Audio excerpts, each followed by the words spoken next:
I was given a car. In my first marriage, I was given a car as a wedding present by my in-laws, and within a couple of weeks, it was trashed. It was Oh, just, you know.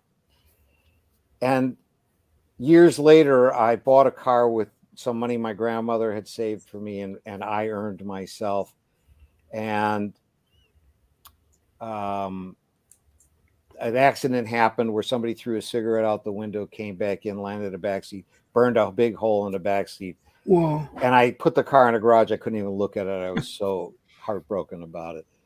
I finally went to a junkyard, found a seat that was an exact match, fixed it, wound up driving and sold it for more than I paid for it. Wow. And I use that as an example of that first car, things that came into my sphere of influence uh, back before I had this spiritual experience that I talked about earlier were worse off for having come within my sphere of influence.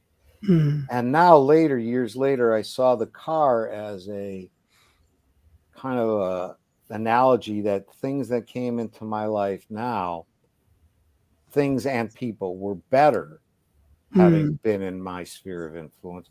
And I wanted that to be the legacy of my life. wow. Wow. I read a book, The 7 Habits of Highly Effective People. Have you Mhm. guys, Yeah. in the 7 Habits, one of the first exercises he does is to write a mission statement for a personal mission statement. Mm-hmm. And I wrote a personal mission statement about 39, 40 years ago. Wow. And I've lived my life based on that personal mission Wow. statement. Wow. And that mission statement has also lent meaning and purpose to my life and has made, I've been married 4 times. I've been divorced 3. I've been bankrupt. I've been broke. I was living in Hawaii. I had a nickel and a penny in my pocket and no prospects. And but Mm, it's been a great adventure. And Wow. mm, I wouldn't change any of it because it's all made me who I am today, and I'm okay with that. So Right. wow.